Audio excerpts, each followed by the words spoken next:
Bienvenidos nuevamente a nuestra programación especial. Hay un conflicto en el universo. Podemos sentirlo en lo más profundo de nuestro corazón. Más allá de lo que nuestros ojos puedan ver, hay una batalla cósmica por el control del universo. Un conflicto milenario entre el bien y el mal. Un conflicto milenario entre Cristo y Satanás. En este conflicto, el trono del universo está en juego. ¿Triunfarán las fuerzas del bien sobre las fuerzas del mal? ¿El bien vencerá el mal? Finalmente, Cristo triunfará sobre su archienemigo, Satanás, en la lucha titánica y milenaria entre el bien y el mal. Bienvenidos nuevamente a su programa Hablemos de la Biblia, donde abrimos el telón para que podamos tener una pequeña vislumbre de cómo transcurre este conflicto, para ver los entretelones que nos presenta la Biblia con respecto de este conflicto milenario. Aquí les revelamos los acontecimientos en esta lucha titánica entre las fuerzas del bien y las fuerzas del mal. Amigo oyente, Dios quiere enviarte un mensaje de amor, de carácter urgente, con el propósito de preparar tu corazón, de preparar a cada habitante para el acontecimiento más grandioso de todos, hacia la cita ineludible. Ese es el objetivo de nuestro estudio de hoy, preparar tu mente y tu corazón para el acontecimiento ineludible de la historia, la venida de Cristo en gloria y majestad.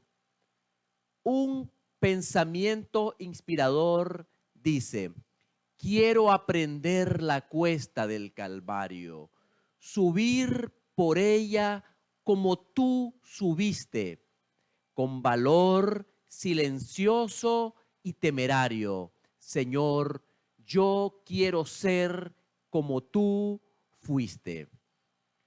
Antes de comenzar con nuestro estudio, vamos a orar. Oremos. Padre nuestro que estás en el cielo, gracias por la oportunidad de predicar tu palabra con plena certidumbre de fe.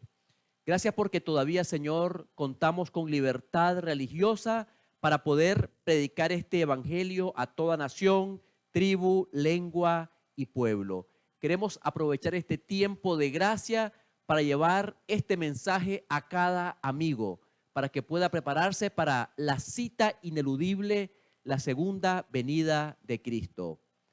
Inspíranos con tu presencia, en el nombre de Jesús. Amén. Para hoy nuestro estudio será el templo de Salomón y su dedicación. Y como ya iniciamos, estamos en una nueva serie, la serie titulada La Historia Sagrada. Los profetas y reyes de Israel. Reitero nuestro estudio para hoy, el templo de Salomón y su dedicación.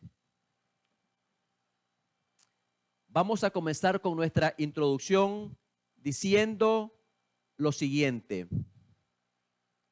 Salomón, el tercer rey de Israel, ejecutó sabiamente el plan de erigir un templo para el Señor, tal como David, su padre, se lo había propuesto durante mucho tiempo. El rey David tenía un anhelo grande, tenía un deseo vehemente por construir casa al Señor. Pero ese privilegio le fue negado por cuanto el rey David había derramado mucha sangre. Así que a su hijo, al rey Salomón, cuyo nombre significa pacífico u hombre de paz, era a él a quien le tocaba ejecutar tan titánica obra. Dice la historia sagrada que durante 7 años Jerusalén se vio llena de obreros activamente ocupados para nivelar el sitio escogido donde se iba a erigir el famoso templo de Salomón. Se construyeron grandes paredes de retención. Se echaron los pilares, los cimientos con grandes piedras, piedras que fueron importadas y piedras labradas. He dicho durante 7 años. Decimos durante 7 años porque la historia sagrada menciona que fue precisamente en el 4.º año de Salomón, en el 2.º mes, el mes de Iyar, a los 2 días del 2.º mes del 4.º año, cuando el rey Salomón dio inicio a esta titánica obra. El texto sagrado, el libro de los reyes, que es una compilación de los reyes de Israel y de Judá, menciona que esta obra continuó hasta el año 11º del rey Salomón, en el 8.º mes. Es decir, exactamente 7 años y medio. Comenzó en el 4.º año, en el 2.º mes, y concluyó en el año 11º, es decir, 7 años después, al 8.º mes. La Biblia utiliza números redondos y decimos 7 años. Es decir, un periodo bastante considerable. La historia bíblica menciona que simultáneamente, es decir, a la par con la preparación de la madera y de las piedras, a la cual muchos dedicaban grande energía, progresaba constantemente la elaboración de los muebles para el templo bajo la dirección de Hiram de Tiro, un hombre hábil y entendido. Es decir, de manera simultánea, mientras se estaba construyendo el famoso templo de Salomón, de manera simultánea, Hiram de Tiro, que era un hombre hábil y entendido, estaba encargándose de construir todos aquellos utensilios o los muebles que iban a usarse en el santuario o en el templo de Salomón. Es interesante este nombre, Hiram, porque era una persona muy capaz. De hecho, era un gran artista, lo que nosotros hoy en día llamaríamos un orfebre. Era un hombre que podía trabajar hábilmente las piedras preciosas. Trabajaba el oro, la plata, el bronce, también sabía trabajar las maderas, trabajaba el hierro, la piedra, la púrpura, el lino y el carmesí. Era un hombre habilísimo, un gran artista. El texto bíblico menciona que mientras el edificio se iba levantando silenciosamente en el monte Moria, dice la palabra del Señor que no había ningún ruido. Vamos a ir para ello al libro de Primero de Reyes, el capítulo 6 y el versículo número 7. Ahí básicamente nos dice que la construcción del edificio se hizo de manera silenciosa. Y cuando se edificó la casa, la fabricaron de piedras que traían ya acabadas, de manera que cuando la edificaban, ni martillos ni hachas se oyeron en la casa, ni ningún otro instrumento de hierro. Ni martillos ni hachas se oyeron. Aquí hay un principio muy importante y tiene que ver con la reverencia en la casa del Señor. Si hubo reverencia en un momento de construcción, ¿cuánto más debería haber reverencia en la casa del Señor durante el culto?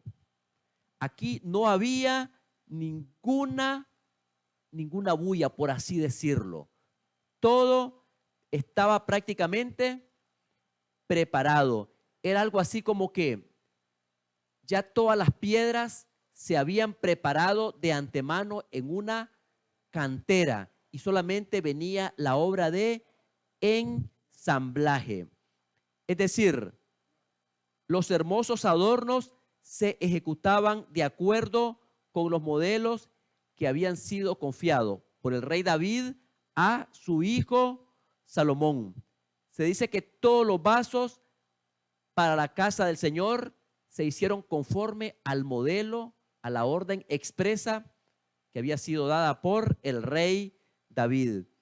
Estas cosas incluían el altar de incienso que estaba en el lugar santo, frente al segundo velo que dividía el lugar santo del lugar santísimo. Estas cosas incluían la mesa para los panes de la proposición en el lugar santo.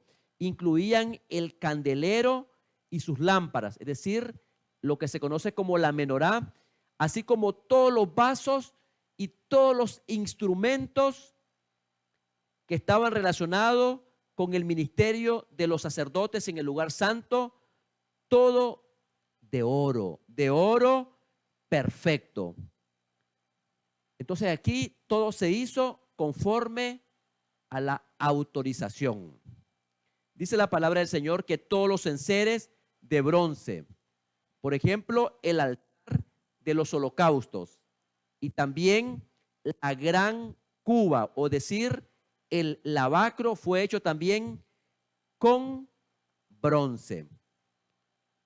En el templo de Salomón, la gran cuba o el lavacro tenía una dimensión impresionante, tenía más de 4 metros, tenía 4.4 metros en su diámetro, es decir, era un recipiente que era redondo donde se podía depositar líquido. Era algo impresionante, hecho de acuerdo al modelo que ya había sido previamente establecido en los días antes, en los días del rey David. De una belleza insuperable y esplendor sin rival, era el palacio que también Salomón había mandado hacer, tanto para él, así como también las otras dependencias del templo.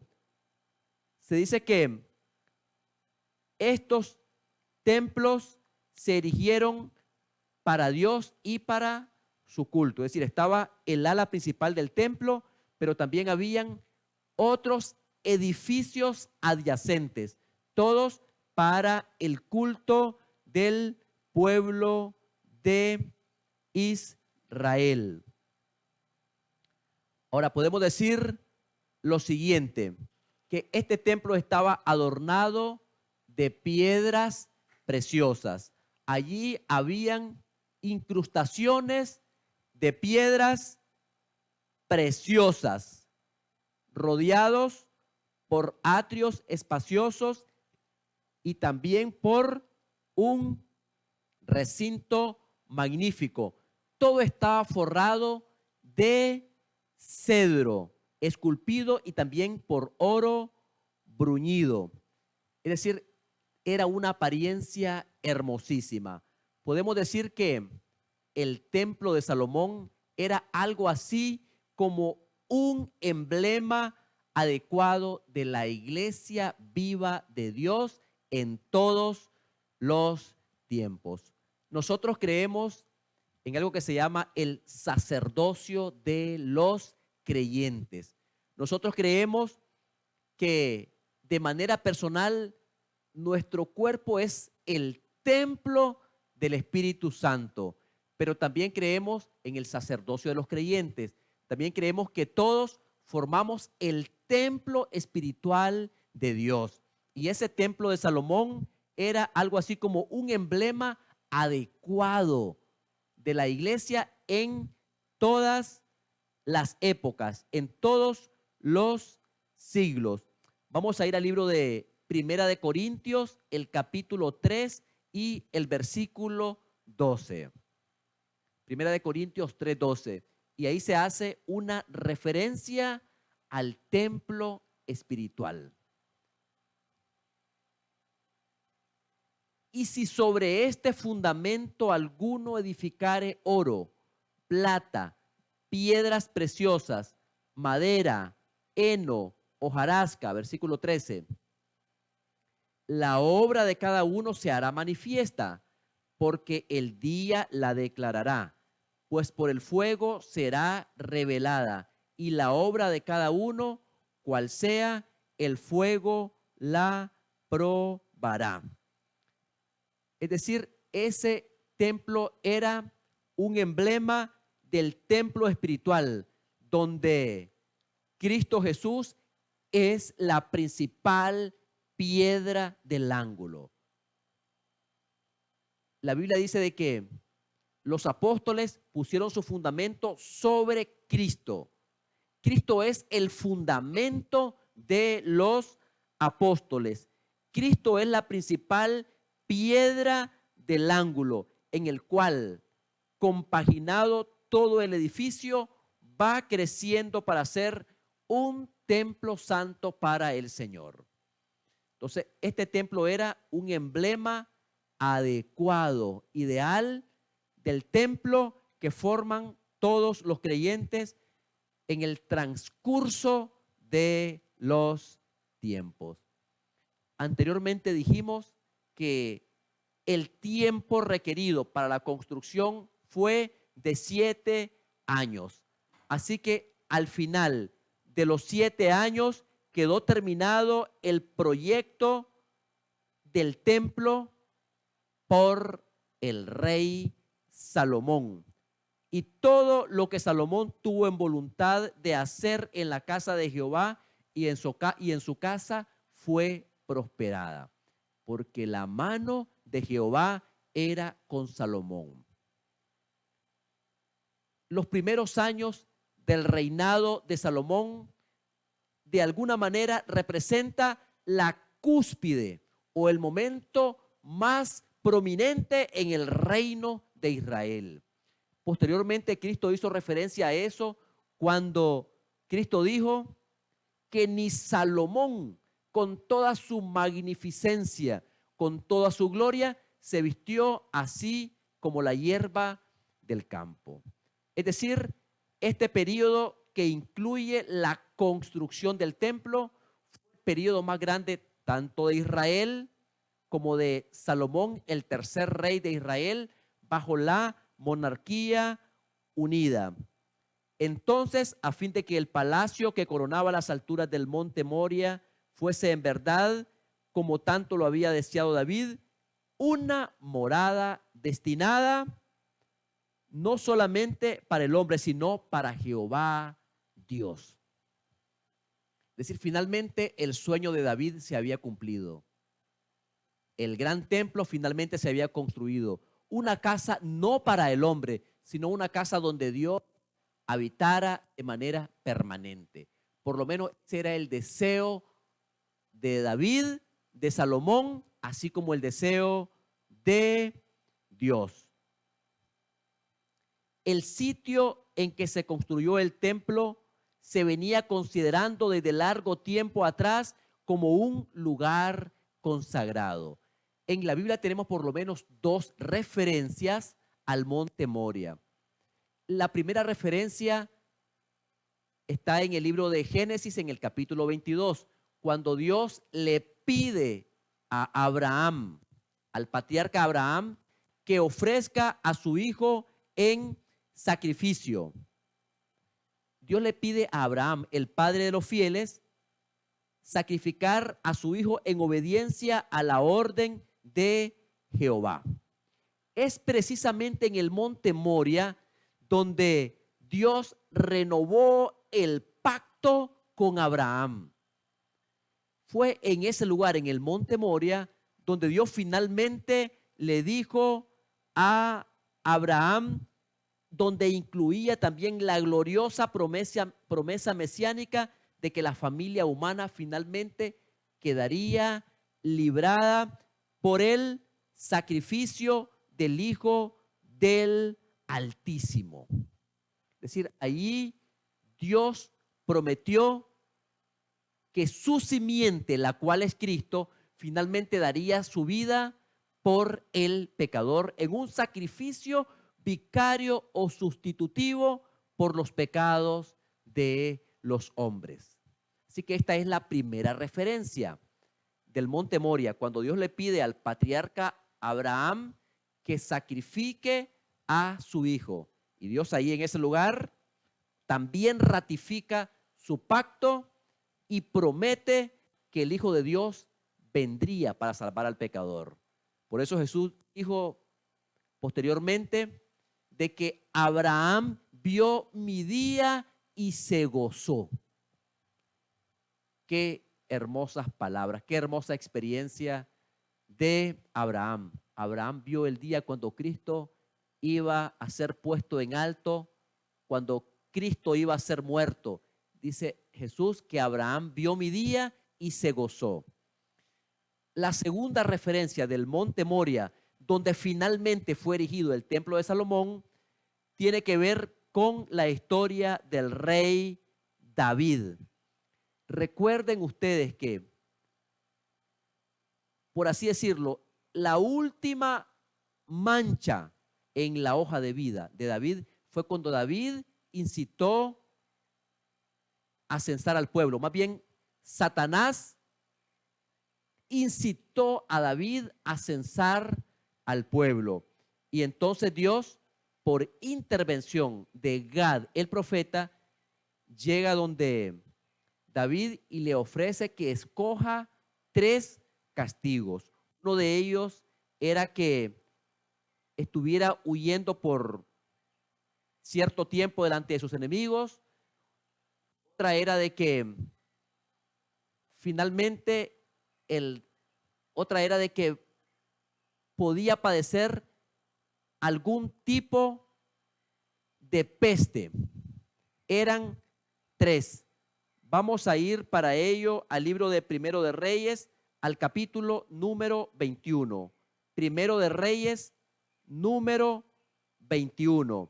Ahí tenemos los 3 castigos.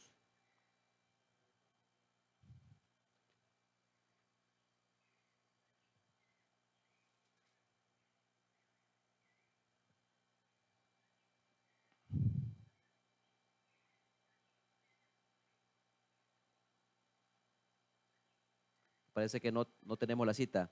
Bien, es en los libros de Reyes. Entonces, allí en el monte Ornán fue donde finalmente el ángel que estaba ejecutando el castigo finalmente detuvo el castigo. Dios envió a través de Gad, el vidente, 3 castigos.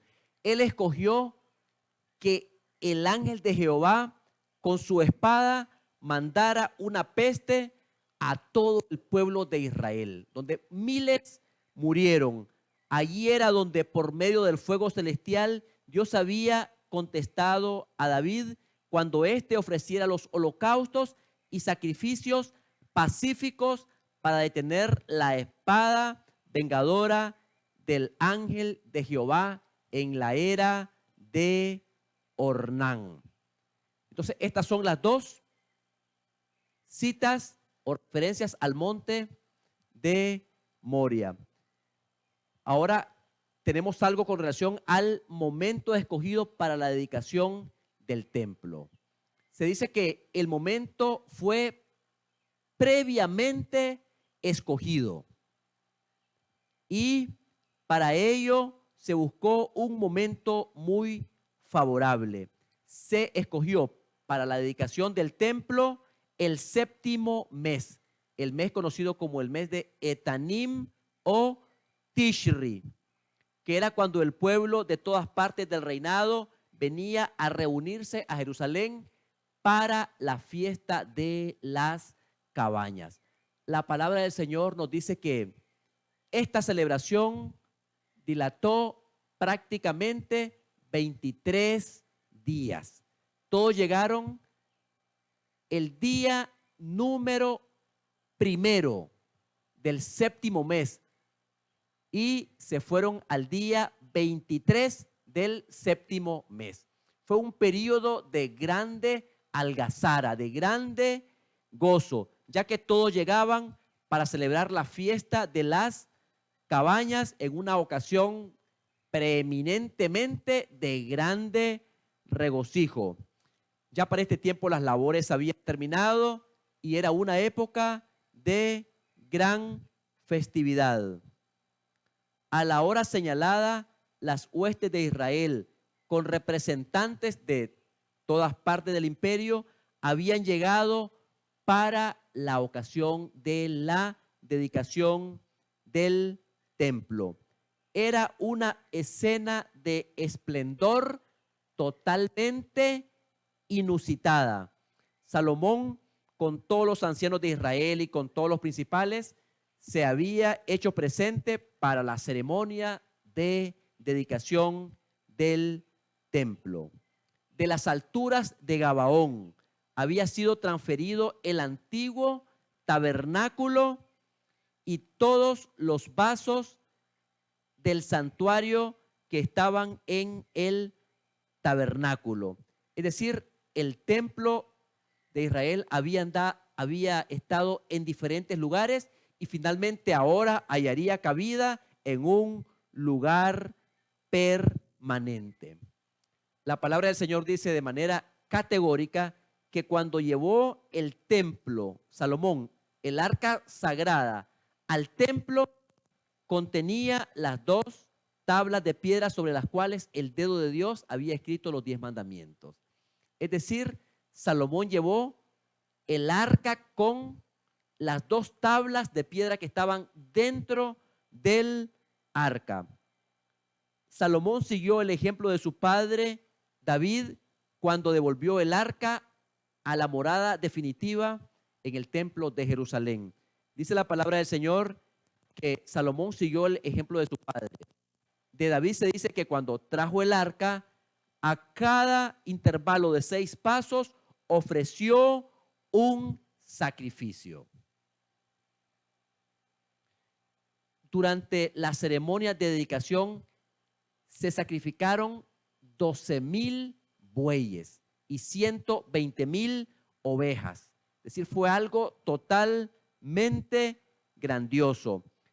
Con cantos, música y gran pompa, ofreció un sacrificio. Los sacerdotes metieron el arca del pacto de Jehová en su lugar, en el lugar santísimo.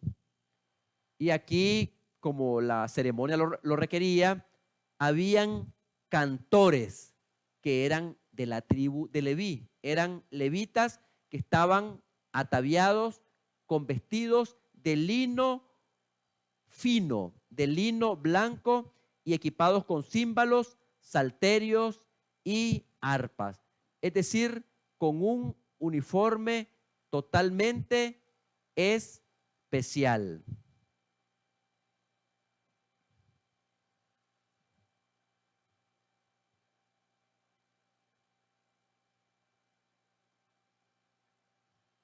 Dice la palabra del Señor que un canto que se oía con gran énfasis era: porque para siempre es su misericordia, porque Dios es bueno, porque su misericordia es para siempre. Un canto que se sonaba como una hermosa antífona, porque Dios es grande. Ese era el canto que se escuchaba totalmente, porque Dios es bueno, su misericordia es para siempre. Dice la palabra del Señor que no podían los sacerdotes estar para ministrar por causa de la nube, porque la gloria de Jehová había llenado la casa de Dios. Es decir, un evento sobrenatural en la dedicación del templo fue la presencia visible de Dios en el templo de Jerusalén. Es decir, la Chequiná, la presencia visible se hizo presente en ese lugar.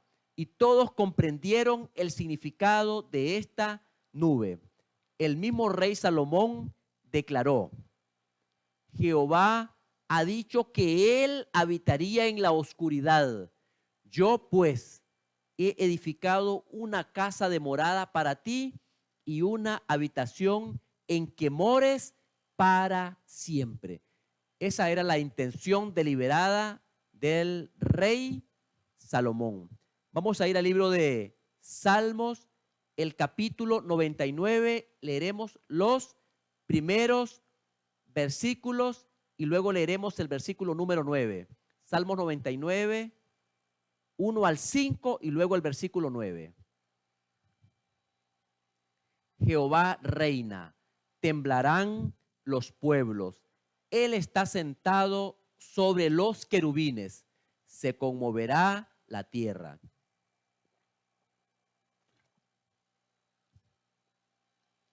Jehová en Sión es grande y exaltado sobre todos los pueblos. Alaben tu nombre grande y temible. Él es santo. Y la gloria del rey ama el juicio. Tú confirmas la rectitud. Tú has hecho en Jacob juicio y justicia. Exaltad a Jehová nuestro Dios y postraos ante el estrado de sus pies. Él es santo. Versículo número 9. Exaltad a Jehová nuestro Dios y postraos ante su santo monte, porque Jehová nuestro Dios es santo. No sé si tú lo pudiste observar en la pantalla, pero en el Salmo 99 se menciona 3 veces que Dios es santo. Santo, santo, santo. Se menciona en el versículo número 3, en el versículo número 5 y en el versículo número 9. Y en los 3 dice, Él es santo. Y eso está en consonancia con el libro de Apocalipsis. Iremos al último libro, al libro de Apocalipsis o Revelación, al capítulo 4. Leeremos el versículo número 8. Y ahí también se menciona 3 veces, santo, santo, santo. Y los 4 seres vivientes tenían cada uno 6 alas, y alrededor y por dentro estaban llenos de ojos, y no cesaban día y noche de decir: Santo, santo, santo es el Señor Dios Todopoderoso, el que era, el que es y el que ha de venir. Así que 3 veces se menciona santo. La Biblia dice que el rey Salomón había erigido una especie de púlpito o estrado en el atrio del templo. Y sobre esta plataforma, el día de la dedicación, se hallaba Salomón, quien con las manos alzadas bendecía a la vasta multitud delante de él, y toda la congregación de Israel estaba en pie. Salomón exclamó: Bendito sea Jehová, Dios de Israel, el cual con su mano ha cumplido lo que habló por su boca a David mi padre, diciendo: a Jerusalén he elegido para que en ella esté mi nombre. Y a continuación, en todo el capítulo 8, prácticamente la parte medular del capítulo 8 de Primero de Reyes, menciona una hermosa oración de Salomón. Salomón se arrodilló sobre la plataforma. Tenía más o menos 1,5 metros de alto. Y prácticamente todo el pueblo podía observar a Salomón. Salomón, el rey de Israel, ahora estaba postrado en señal de humillación, reconociendo que aunque él era el monarca de Israel, había un rey mucho más grande que él, el rey del universo. Y bien hizo Salomón en arrodillarse sobre la plataforma y a oídos de todo el pueblo elevó la oración dedicatoria, alzando las manos hacia el cielo mientras la congregación se postraba sobre su rostro en tierra. El rey rogó: Jehová, Dios de Israel, no hay Dios semejante a ti en el cielo ni en la tierra, que guardas el pacto y la misericordia a sus siervos que caminan delante de ti de todo corazón. Luego hace una pregunta maravillosa. Dice el rey Salomón: ¿es verdad que Dios ha de habitar con el hombre en la tierra?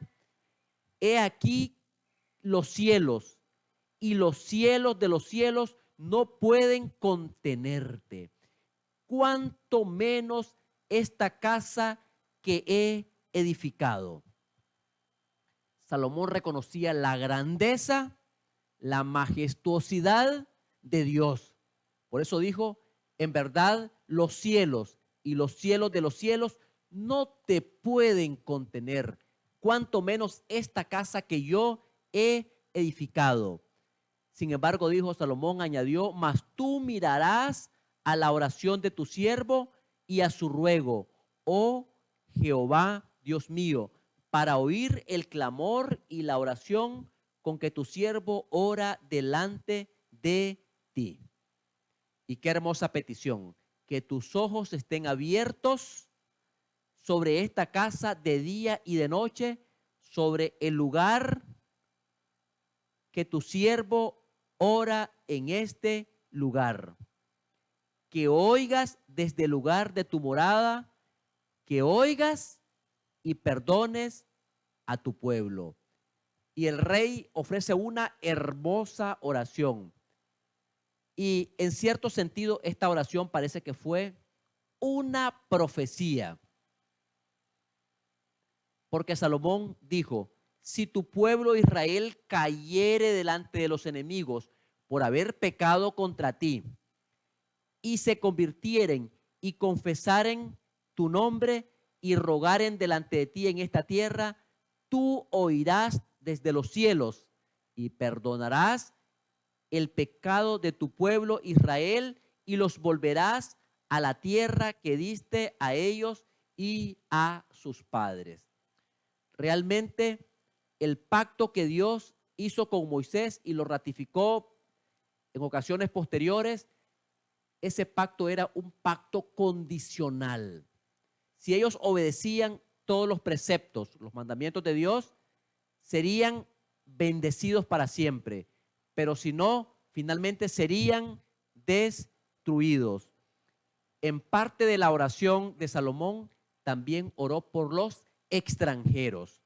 Dijo David, Salomón: y también al extranjero que no fuere de tu pueblo Israel, que hubiere venido de tierras lejanas a causa de tu grande nombre y de tu mano fuerte y de tu brazo extendido, si vinieren y oraren en esta casa, tú oirás desde los cielos, desde el lugar de tu morada, y harás conforme a todas las cosas por las cuales el extranjero hubiere clamado tu nombre, y te teman como tu pueblo Israel, y sepan que tu nombre es invocado sobre esta casa que he edificado el día de hoy.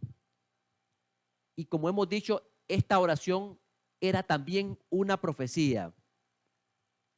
El rey Salomón añadió: si tu pueblo saliere a la guerra contra sus enemigos por el camino que tú los enviares, y oraren a ti hacia esta ciudad que tú elegiste, hacia la casa que he edificado a tu nombre, tú oirás desde los cielos su oración y su ruego, y ampararás su derecho.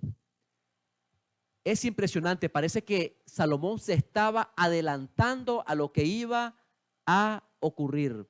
Vamos a leer el libro de Primero de Reyes, el capítulo 8, leeremos el versículo número 48. Y ahí aparece parte de la oración de Salomón. Primero de Reyes 8:48. Y si se convirtieren a ti de todo su corazón y de toda su alma en la tierra de sus enemigos, que los hubiere llevado cautivos, y oraren a ti con el rostro hacia su tierra, que tú diste a sus padres, y hacia la ciudad que tú elegiste, y la casa que yo he edificado a tu nombre. Allí menciona tres cosas. Dice que si se vuelve que si oraren hacia esta tierra, viendo hacia esta tierra. ¿Hacia cuál tierra? A la tierra de Israel. Hacia esta ciudad. ¿Cuál ciudad? La ciudad de Jerusalén. Y hacia esta casa. ¿Cuál casa? La casa de Dios, el templo levantado por Salomón. Es interesante que siglos más tarde, unos 400 y pico de años más tarde, Daniel estaba orando, siguiendo la costumbre de ver hacia la ciudad de Jerusalén. Vamos a ir al libro de Daniel, el capítulo 6, leeremos el versículo número 10. Daniel 6, 10. Dice: cuando Daniel supo que el edicto había sido firmado, entró en su casa, y abiertas las ventanas de su cámara que daban hacia Jerusalén, se arrodillaba 3 veces al día y oraba dando gracias delante de su Dios, como lo solía hacer antes. Es decir, Daniel veía hacia la tierra de Israel, hacia la ciudad de Jerusalén y también hacia el templo. Es hermoso cómo todo se puede cumplir. Dice la palabra del Señor que también el arca fue depositada dentro del templo. Ahora pues, dijo Salomón, Dios mío, te ruego que estén abiertos tus ojos y atentos tus oídos a la oración en este lugar. Oh Jehová Dios, levántate ahora para habitar en tu reposo, tú y el arca de tu fortaleza. Es decir, el arca fue depositada dentro del templo de Salomón, en el segundo recinto, en el lugar santísimo. Sean, oh Jehová Dios, vestidos de salvación tus sacerdotes, y gocen de bien tus santos. Jehová Dios, no hagas volver el rostro de tu ungido. Acuérdate de las misericordias de David, tu siervo. El arca del pacto estuvo dentro del templo de Salomón, pero no estuvo dentro del templo de Zorobabel, que fue construido después de los 70 años de cautiverio babilónica. Es decir, la historia muestra de que el arca fue tomada por Jeremías y escondida antes del asedio final de Nabucodonosor al templo de Jerusalén. Es decir, en la tercera incursión de Nabucodonosor, cuando finalmente destruye el templo, ya el arca no estaba en ese lugar. Ya el profeta Jeremías la había tomado y la había escondido en un lugar oculto. Y nadie sabe el lugar donde fue depositada hasta el día de hoy, hasta el siglo XXI. Nadie sabe el lugar de su morada. Y allí estaban los 10 mandamientos de la ley de Dios. Dice la Biblia que cuando Salomón terminó su oración, el fuego descendió de los cielos y consumió el holocausto y las víctimas. Todo esto como una señal de aprobación divina. La gloria de Dios estuvo en el templo, en señal de aprobación. Los sacerdotes no podían entrar en el templo porque la gloria de Jehová llenó toda la casa. Entonces el rey y el pueblo ofrecieron sacrificios delante de Jehová. Así dedicaron la casa de Dios, el rey y todo el pueblo. Dice la Biblia que durante 7 días las multitudes de todas partes del reino, desde los confines, llegaron y celebraron en un hermoso festín. La semana siguiente fue dedicada por la muchedumbre que estaba feliz a observar la fiesta de las cabañas. Es decir, estuvieron allí por 2 semanas. Al fin del plazo de reconsagración y regocijo, todos regresaron a sus hogares alegres y gozosos de corazón por los beneficios de Jehová, por lo que Jehová había hecho a David, a Salomón y a todo el pueblo. Es hermoso. Cuando salieron del templo, salieron llenos de gozo. El rey Salomón había hecho todo lo que estuvo a su alcance para alentar al pueblo a entregarse por completo a Dios y a su servicio y a magnificar su nombre. Finalmente, Dios mostró su beneplácito. Dios mostró la aprobación.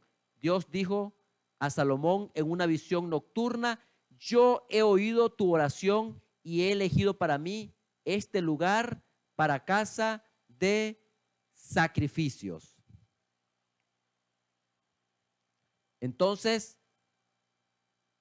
Salomón ora en la dedicación del templo.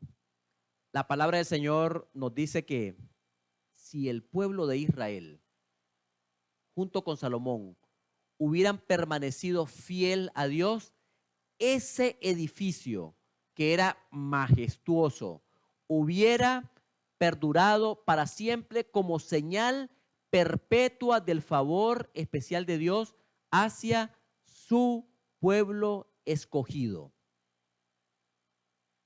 Pero conocemos la trágica historia del pueblo de Israel y del pueblo de Judá.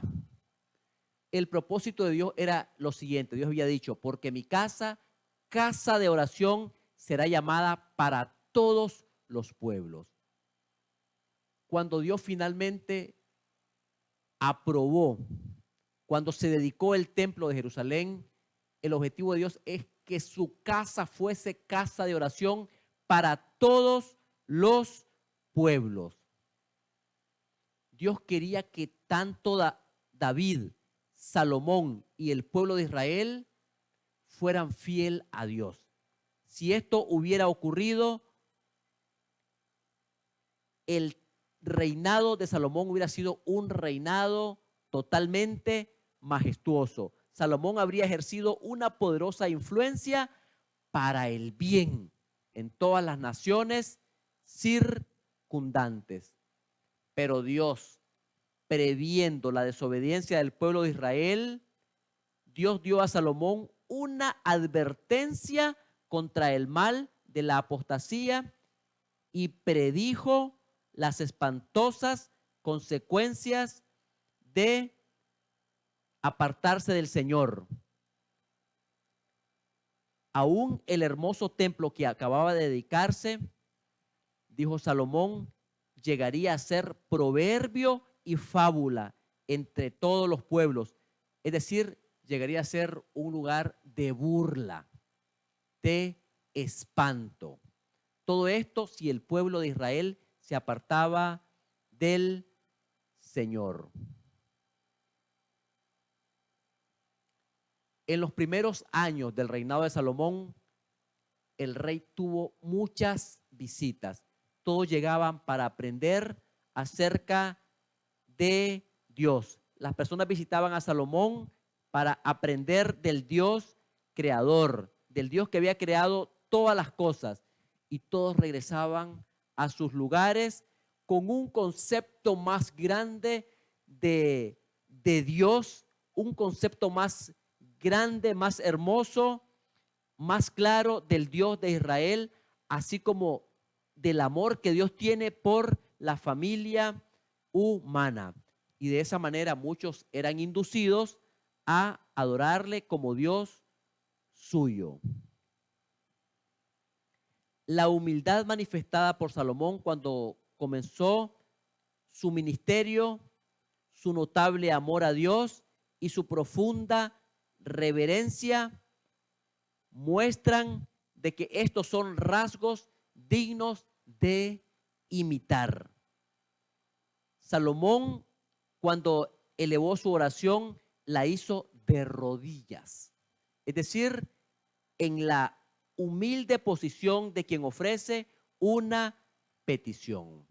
De igual manera, mis estimados amigos y oyentes, los cristianos hoy en día debieran tener la misma actitud de humildad.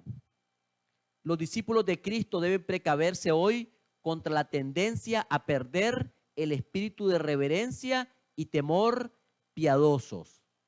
Por eso es que en la Biblia tenemos muchos ejemplos de personas que oraron, que se postraron delante de Jehová.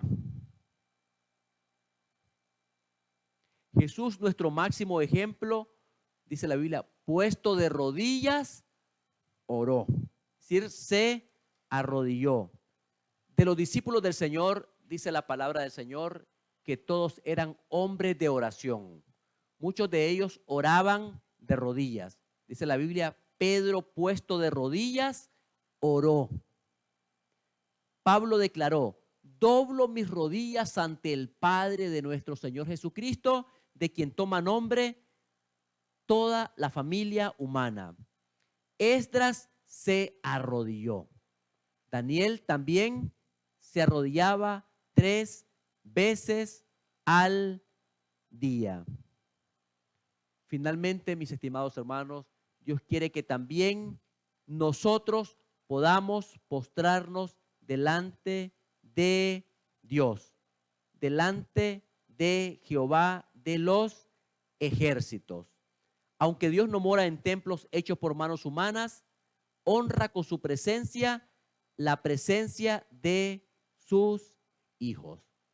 Es mi deseo y oración que podamos adorar a Dios en espíritu y en verdad, así como en hermosura de santidad, pues de lo contrario de nada valdría la pena. Dice la palabra del Señor, mas Jehová está en su santo templo, calle delante de él toda la tierra. Ojalá que nuestra comprensión de la santidad de Dios pueda inducirnos a adorarlo en espíritu y en verdad. Vamos a orar. Padre nuestro que estás en los cielos, santo, santo, santo sea tu nombre, hoy y siempre. Gracias, Señor, porque hemos aprendido el día de hoy que si bien es cierto, tú no habitas en un lugar, tú no estás circunscripto a un solo lugar, porque tu presencia llena toda la tierra, tú estás con el quebrantado y con el humilde de corazón. Reina en nuestro corazón. En el nombre de Jesús, amén. El Señor te bendiga y te guarde, es mi deseo y oración.